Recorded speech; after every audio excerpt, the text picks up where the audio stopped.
The first private thought I ever heard from my husband was not "I do," not "you look beautiful," not even "please do not trip in front of 300 rich people and a live stream camera." It was one word, sharp enough to cut through the organ music, the perfume, the whispered gossip, and the ridiculous cathedral-sized flower arrangements my future mother-in-law had apparently ordered to prove subtlety had died somewhere in Massachusetts. Run. I froze halfway down the aisle with my hand locked around a bouquet of white roses and baby's breath, smiling the kind of smile people use when they are either deeply happy or one inconvenience away from fainting. The church was packed wall to wall with Whitlocks, Millers, business partners, society friends, and at least 6 people whose thoughts had already revealed they were only here for the open bar. I could hear all of them. That was the problem. I had always been able to hear thoughts, the little unguarded whispers people never meant to share. My mother was thinking about whether the photographer had caught my good side. My father was thinking about the debt Adrian Whitlock's money would erase. One bridesmaid was silently ranking the groomsmen by jawline. Normal wedding thoughts. Horrifying, but normal. Then there was Adrian. Adrian Whitlock, 29 years old, heir to a family, so powerful people lowered their voices when they said his name. Tall, pale, perfectly dressed in a black tailored suit, silver blonde hair combed back like he had personally negotiated with every strand, gray eyes cold enough to make the candles look insecure. He was an enigma, which in our world meant rare, unreadable, untouchable, and apparently manufactured in a luxury freezer. Since the day our engagement was announced, I had heard nothing from his mind. Not a word, not a flicker. Standing beside him felt like standing near a locked door in a house that everyone insisted was empty. But now, as I stepped closer to the altar and his gloved fingers reached for mine, the lock broke. Run, Ethan. Please. If you say yes, I may not be able to save you. My smile twitched. Great. Fantastic. Very romantic. 10 out of 10 wedding experience. My cold Enigma fiancé was warning me to escape during the vows, and all I could think was that my shoes were too tight for a dramatic sprint. Adrian's face did not change. Not even a blink. To everyone else, he looked calm, elegant, maybe a little bored, like marrying me was a meeting he had agreed to attend because canceling would be rude. But his hand, when it closed around mine, was tense. Barely. Just enough for me to feel it. Just enough for his thumb to press once against my wrist like a secret apology. The priest smiled at us. Dearly beloved, he began, and Adrian's mind whispered again, softer this time, desperate beneath all that ice. I'm sorry. I tried to stop this. I looked up at him. For the first time since I had met him, the coldest man in America looked afraid. I should have run right then. But the human body is a deeply inconvenient machine, and mine had decided that the best response to psychic panic in front of 300 wedding guests was to keep walking like a decorative lamp with anxiety. My knees moved. My smile stayed glued to my face. My brain, unfortunately, began replaying every terrible decision that had led me to that aisle. For days earlier, I had been standing in my father's office above Miller Imports, staring at a stack of papers so thick it looked like it needed its own zip code. My father had not asked me to sit. That was how I knew it was bad. He only forgot manners when the money was worse than usual. Ethan, he said, using the voice people use around hospital beds and failing businesses, the company is not going to make it through the month. My mother stood by the window, twisting her wedding ring around her finger, thinking, please say yes, baby. Please do not make me ask out loud. That was the thing about hearing thoughts. People could smile at you while silently placing entire houses on your shoulders. I looked at the contract. Whitlock Holdings. Emergency acquisition. Family alliance. Marriage clause. My first reaction was laughter, because apparently my life had gone from unpaid invoices to arranged marriage with the emotional speed of a car commercial. My second reaction was nausea. Adrian Whitlock was not just rich. He was mythologically rich. The kind of rich where his family donated hospital wings, owned buildings with their last name on them, and had lawyers who probably wore suits to breakfast. He was also an enigma, the rarest designation in the country, which meant every gossip site treated him like a celebrity and every old family treated him like a weapon with good cheekbones. I had met him once before the engagement dinner.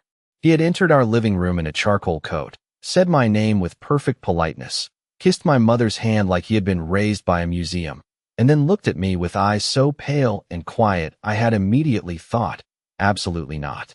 His mind had been silent, not guarded, not quiet, empty.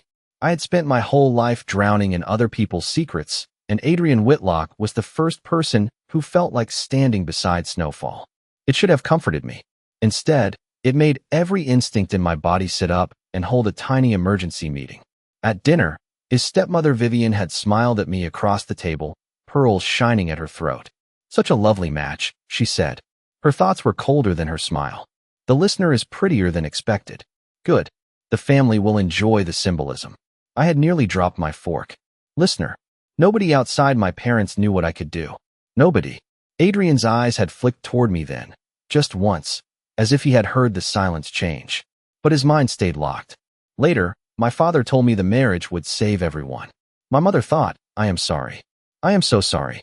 I signed because I was 23, terrified, and stupid enough to believe sacrifice became noble if you wore a nice suit while doing it.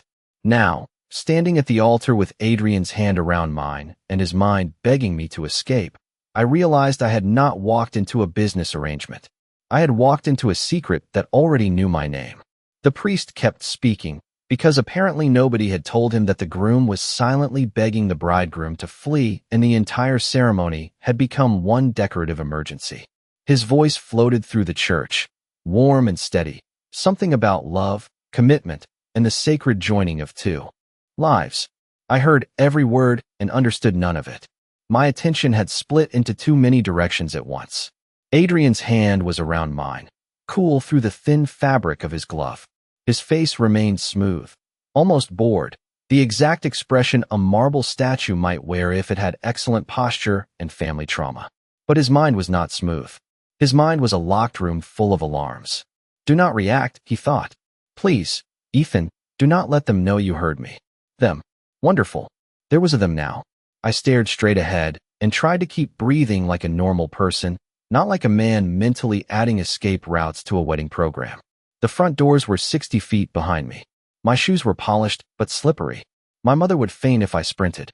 My father would probably apologize to the guests while chasing me. The security men at the side aisles were definitely not decorative. One of them was thinking about blocking the west exit if I moved too quickly. Another was wondering whether Vivian wanted the south hallway watched too. My stomach dropped so hard it should have made a sound. Vivian Whitlock sat in the first row on Adrian's side, pearl earrings glowing beneath the soft gold light, her silver dress perfect, her smile gentle enough to fool anyone who did not have the terrible gift of hearing the rod underneath it. Such a sweet little listener, she thought, watching me with calm delight. "Smile, boy. By midnight, the curse will know whether to keep you or break him." My fingers tightened around the bouquet. Adrian's thumb pressed my wrist once. Not hard. Not enough for anyone else to notice. A signal. A warning. A plea. I forced my mouth to stay curved. I had smiled through awkward Thanksgiving dinners, charity luncheons, school presentations, and one truly unforgivable dentist appointment. Surely I could smile through a cursed aristocratic wedding. The priest turned a page. The candles along the altar flickered though no door had opened. A cold thread slid through the air, brushing the back of my neck. Thoughts around the church blurred into a murmur of gossip and nerves. "He looks pale. The flowers cost more than my car. Adrian has not looked at anyone that way before. Poor Miller boy. Does he know?" That last thought came from an elderly man near the aisle, his cane resting against his knee, his eyes fixed on the floor as if eye contact might summon something. "Does he know what happened to the last one?" My breath caught. Adrian's jaw tightened by half an inch. He had heard my breathing change. Of course he had. Perfect, terrifying, inconveniently observant man. The priest looked between us, smiling. "Adrian Whitlock, do you take Ethan Miller to be your husband, to honor and protect him, in public and private, in calm and storm, from this day forward?" Adrian turned toward me. For 1 second, the church disappeared. There was only his pale face, his unreadable eyes, and the voice in his mind, raw with something too close to grief. "I would protect you from myself if I could." Out loud, he said, "I do." The candles went still. The room exhaled. Then the priest turned to me, and Vivian's thoughts sharpened like ice under silk. "Say it, little listener. Open the door." I had imagined my wedding vows would feel strange, maybe even sad. The way signing away your future should probably feel sad if your family had not wrapped the whole thing in white roses and tax benefits. I had not imagined they would feel like standing barefoot at the edge of a lake in winter while someone behind me whispered jump. The priest smiled at me with professional warmth. Ethan Miller, do you take Adrian Whitlock to be your husband, to honor and stand beside him, in public and private, in calm and storm, from this day forward? The entire church waited. My mother held her breath. My father thought, please, son, please. Vivian thought, open the door. Adrian thought, say no. Say no and hate me for the rest of your life, as long as you live. That should have made the decision simple. A sane person would have stepped back, apologized to the priest, and turned the most expensive wedding in New England into the most beautiful disaster on record. Unfortunately, I had never been accused of being sane when people I loved were in trouble. And Adrian Whitlock, ice prince of old money and emotional constipation, was looking at me like a man watching a door close from the wrong side. I swallowed. My throat felt too small for words. I do, I said. The moment the words left my mouth, the church changed. Not loudly, not dramatically.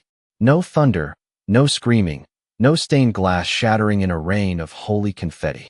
It was worse because it was quiet. The air folded inward. The candles leaned toward us. The gold band on the velvet pillow warmed as the priest lifted it, and every thought in the room went soft around the edges, as if someone had lowered the volume of the world. Adrian went perfectly still. Ethan, his mind whispered, broken and gentle, why would you do that? Because apparently I make poor decisions when handsome men look haunted, I thought, which was not helpful, because he could not hear me. At least, I hoped he could not. The priest placed the ring in Adrian's palm. His gloved hand trembled once before he controlled it. He slid the band onto my finger with careful precision, like the smallest pressure might bruise the moment. The metal settled against my skin. Warm, then warmer. A thin silver line flashed beneath the surface of the ring and vanished. My pulse stumbled. From somewhere high above us, the old church bell rang once, though no one had touched it. Vivian's smile widened by the smallest, cruelest fraction. There you are, she thought.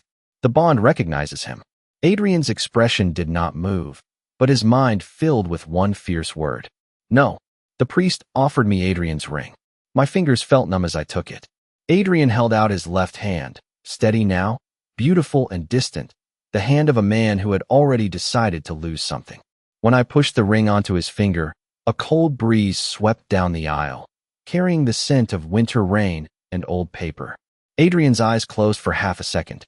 Mine, the curse seemed to whisper through every candle flame. Not aloud, not in anyone's thoughts. Everywhere. The priest announced us married. Applause rose, bright and relieved, because people will clap through anything if there are enough flowers involved. Adrian leaned closer, his mouth near my ear, his voice low enough that only I could hear. Smile, husband. Out loud, he sounded bored. In his mind, he was begging forgiveness. I smiled until my cheeks hurt. Then Adrian took my hand and led me down the aisle like a perfect groom, while every step carried us farther from the exit and deeper into whatever had just opened its eyes. The applause followed us out of the church like bright little birds that did not know they were flying into a storm. Adrian kept my hand tucked against his arm, the perfect picture of a devoted husband, while cameras flashed from every direction and the guests rose in waves of silk, wool, diamonds, and whispered judgment. To everyone watching, we were beautiful. That was the problem with beautiful things. People trusted them too easily. Outside the chapel doors, the winter air hit my face so sharply I almost thanked it out loud. The church sat on a private Whitlock estate in western Massachusetts, surrounded by bare maple trees and rolling snow-dusted lawns that stretched for acres. Beyond the stone steps, black cars waited in a neat line, engines humming, drivers standing still as chess pieces. I looked at the driveway. I looked at the security men. I looked at my shoes, still too slippery for heroic escape. Tragic.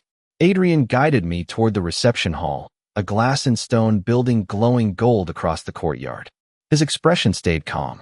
His mind did not. Stay close. Do not drink anything Vivian gives you. Do not let go of my hand unless I tell you to. I nearly laughed, which would have been bad, because the society photographer was walking backward in front of us with the intense focus of a man trying to capture romance, and not whatever psychological hostage situation this had become. Vivian appeared beside us before we reached the hall, graceful as a knife hidden in satin. "Adrian, darling," she said, touching his sleeve. "Your father would have been so proud." Her thoughts slid under the words like black ice. "He would have hated seeing you choose him."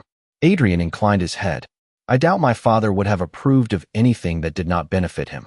His voice was polite enough to freeze water. Vivian's smile did not crack. "And Ethan," she said, turning to me. "Welcome to the family." I heard what she really meant. Beneath it, "Welcome to the cage." My stomach turned, but I gave her the softest smile I owned, the one usually reserved for dentists and relatives who asked about my career plans. "Thank you, Mrs. Whitlock." She leaned closer, her perfume all white flowers and expensive poison. "Midnight comes quickly after a wedding. I hope you enjoy the evening." Adrian's hand tightened once around mine. Vivian drifted away. The moment she was out of earshot, Adrian released me. The absence of his hand felt colder than the air. Inside the reception hall, chandeliers shimmered above long tables set with ivory candles and crystal glasses. A string quartet played something elegant and doomed near the fireplace. Guests clapped again as we entered, because apparently clapping was the preferred response to danger in wealthy households. Adrian took a glass of water from a passing server, handed it to me, then said loudly enough for nearby guests to hear, "Do not mistake this arrangement for affection, Ethan." The words landed cleanly. Several heads turned. My face heated. For one terrible second, I forgot he had warned me. Then his mind reached me, low and urgent. "Hate me, please. It is safer if they believe you hate me." I stared at him, wounded anyway, because knowing the knife was fake did not make the cut feel imaginary. He looked down at me with those cold gray eyes. "You belong to the Whitlock name now," he said. "Learn what that means." His mind whispered, "I am sorry. I am so sorry." So I did the only thing I could do. I lifted my chin, smiled like my heart had not stumbled, and said, "How romantic. Should I put that in our thank you cards?" For the first time all day, something almost human flickered across Adrian's face. Not a smile. Not yet. But close enough to make his thoughts go silent for one dangerous second. That almost smile disappeared so quickly I wondered if I had imagined it. But Adrian's mind betrayed him with a single startled thought. "He is impossible." I took that as a compliment, because when your brand new husband had warned you not to drink anything, not to trust his stepmother, and not to believe his public cruelty, you accepted emotional scraps wherever you could find them. The reception moved around us in glittering circles.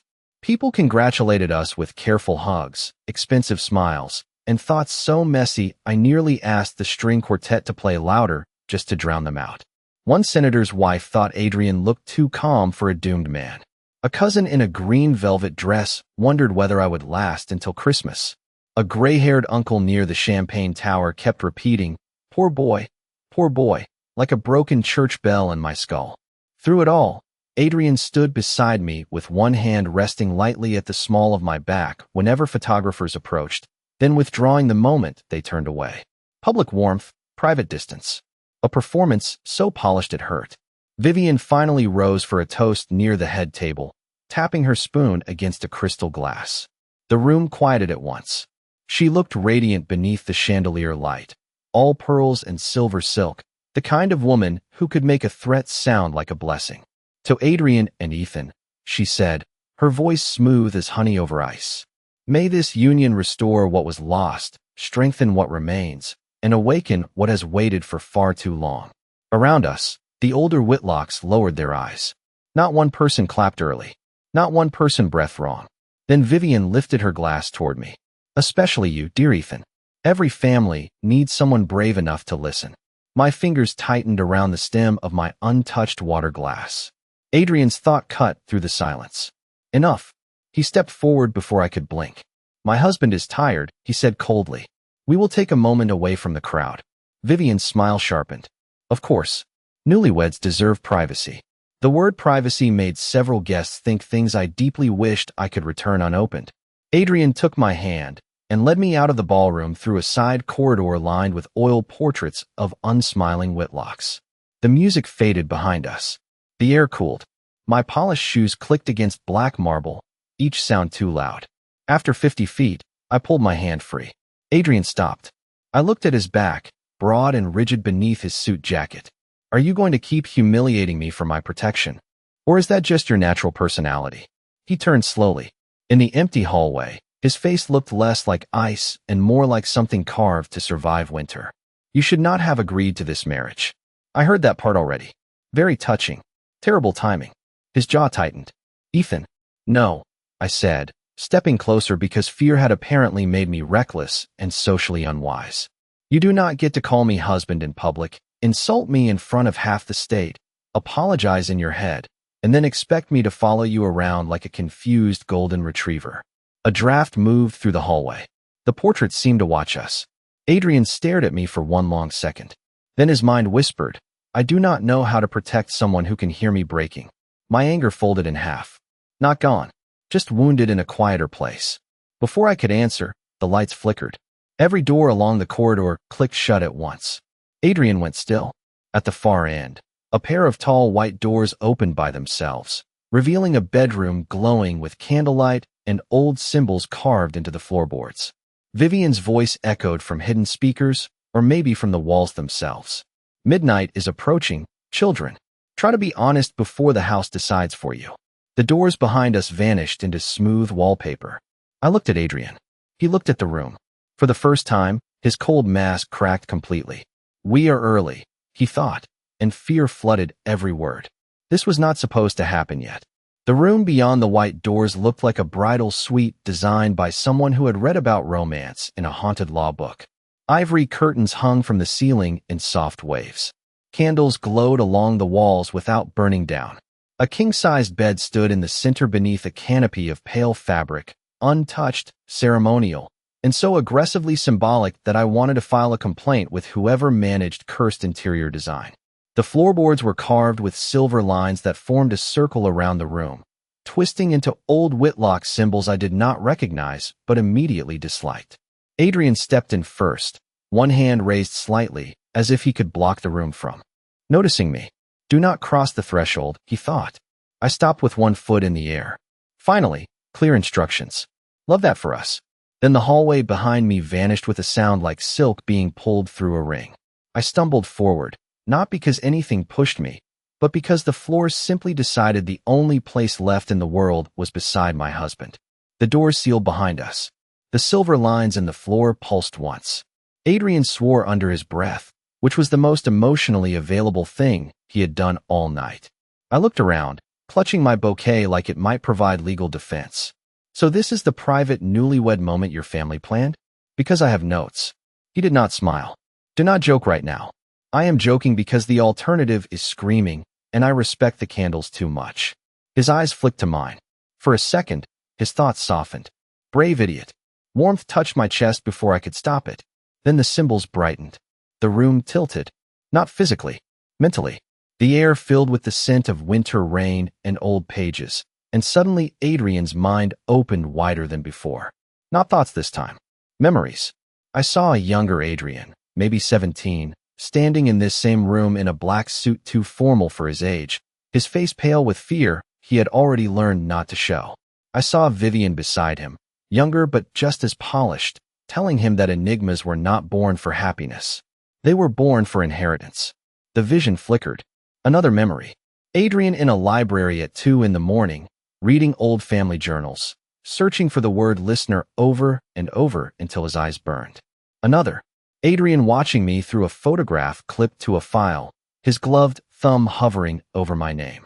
Ethan Miller. Latent listener. Potential target. His thought in the memory was sharp, terrified, certain. I have to find him before she does. The room snapped back.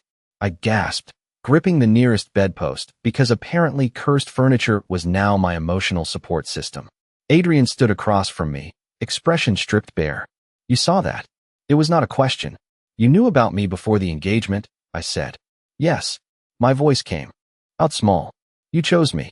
His eyes closed. Not for this. Never for this. Then why?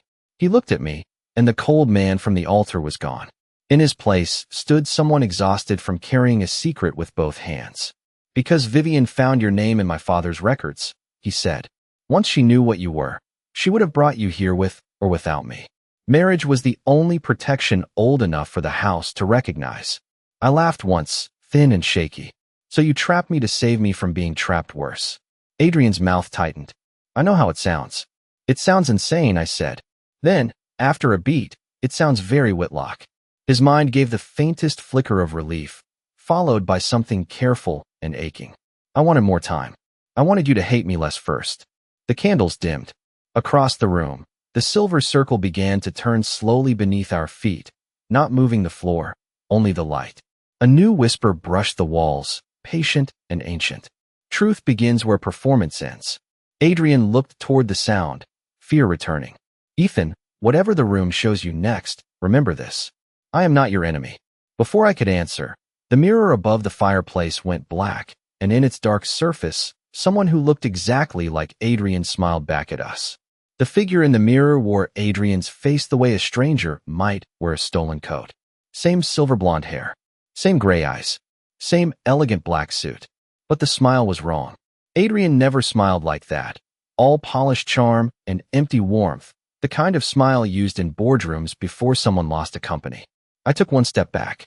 Real Adrian moved in front of me, so fast his coat brushed my sleeve. Do not listen to it, he thought. The mirror Adrian tilted his head. That is adorable, he said, though his mouth and the glass barely moved. He still thinks silence can save you. My skin prickled. Great.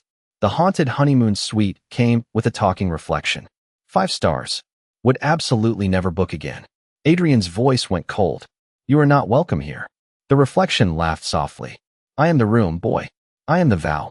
I am every Whitlock promise that was made with a smile and paid for by someone else. The silver lines in the floor brightened, and the air changed again. This time it did not pull me into Adrian's memories. It pulled something out of him. Thoughts spilled across my mind in sharp, broken flashes. Not all of them were clear. Some were fear. Some were strategy. Some were my name, repeated like a prayer he refused to say out loud. Then one thought rose above the rest, clean and terrible. If it comes to it, I will break the bond myself, even if it destroys him. The room went silent inside my head. I stared at Adrian. He turned toward me, and his face changed before he said a word.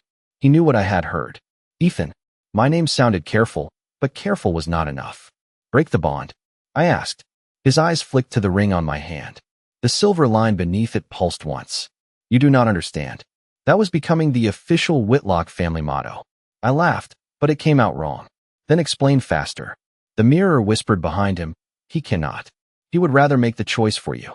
Adrian stepped closer. I would never hurt you. You just thought it. To save your life. That sentence landed between us like a locked door. To save my life, I repeated. By deciding what happens to me without asking me. Pain crossed his face, brief and real, and somehow that made it worse. His mind reached for me, full of words he could not organize. I saw flashes of old journals, broken wedding rings, names crossed out in fading ink, a younger Adrian promising himself he would not become his father. Then the mirror showed me something else. Adrian standing alone in a dark library, my photograph in his hand, whispering, if the curse chooses him, I will end the bond before it can keep him. The image twisted. His voice became colder. Even if he hates me, even if he never forgives me, even if it leaves nothing of us. My chest tightened. The room seemed too small. The candles stretched into tall, thin flames. I needed air. I needed space. I needed 1 minute where nobody's ancient house, cursed ring, elegant stepmother, or emotionally constipated husband was deciding my future for me. Ethan, Adrian said, reaching out. I stepped back. His hand stopped in midair. Do not run, he thought. The same fear from the altar returning, only worse now. Please, not this way. That was unfair. He had started this wedding by telling me to run, and now he looked shattered because I finally wanted to. The wall behind me softened into a hallway, dark and waiting. The mirror, Adrian smiled. There is always a door for doubt. I did not think. Thinking had done nothing for me all day. I turned and ran through it, my shoes slipping against the marble, my breath sharp in my throat, Adrian calling my name behind me. The hallway stretched impossibly long, portraits blurring on both sides. At the end stood Vivian Whitlock beneath a chandelier that had not been there before, her hands folded, her pearls shining like tiny moons. I slowed too late. She smiled with perfect maternal grace. There you are, dear Ethan, she said. I knew he would frighten you eventually. Vivian looked exactly the way people in old portraits wanted to be remembered, graceful, pale, untouched by guilt, standing in a hallway that should not have existed with a chandelier glowing above her like a private moon. I wanted to say something brave. I wanted to say something sharp enough to wipe that perfect smile off her face. What came out was, "This family needs therapy and a building inspector." Her smile did not move, but one of her thoughts flinched, which was deeply satisfying for 3 whole seconds before the floor beneath us filled with silver light. The hallway widened into the church again, but wrong, emptied of guests, stretched too tall, every candle burning with a pale flame. The altar waited at the far end. My ring warmed around my finger. Vivian walked beside me without touching me, which somehow felt worse. "Men like Adrian mistake control for love," she said softly. "His father did the same. His grandfather too. They choose someone fragile, call it protection, and ruin themselves trying to keep what was never theirs." Her thoughts whispered beneath the speech. "Push the listener. Make him doubt. Make the Enigma confess." I stopped. That was when I understood. She did not need Adrian to lose me. She needed him to prove he loved me. The curse was not testing whether I could survive being married to him. It was testing whether he could survive wanting me.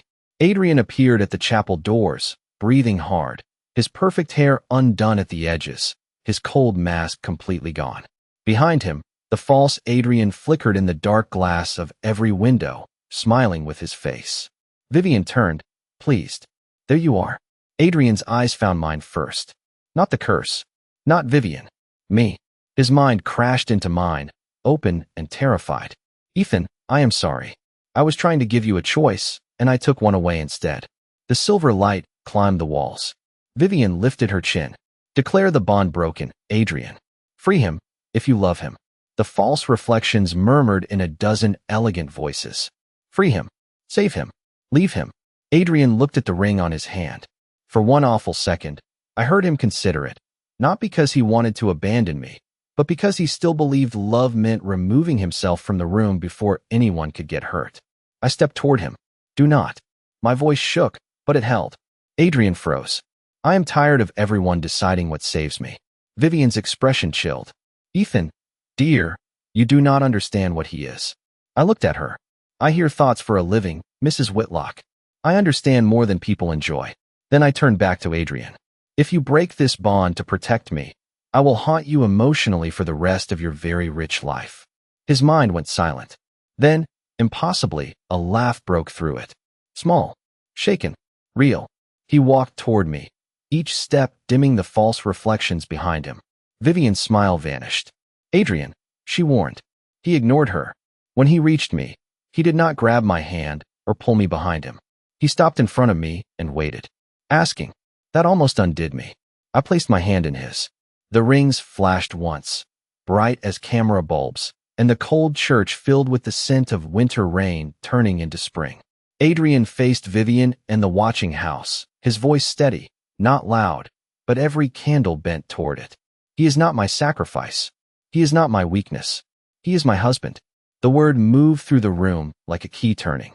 The false Adrian in the windows cracked into harmless light. Vivian stepped back, her thoughts scattering for the first time, all panic and disbelief. The silver circle under our feet softened, no longer a trap, just a line. Adrian looked down at me, and his mind whispered the truth before his mouth could. "I love him. I loved him before I was allowed to." My breath caught. Then something changed inside the bond, gentle as a door opening from both sides. Adrian blinked. His eyes widened. "Ethan," he whispered. Because this time, he had heard me think, "Good. Because I am staying anyway."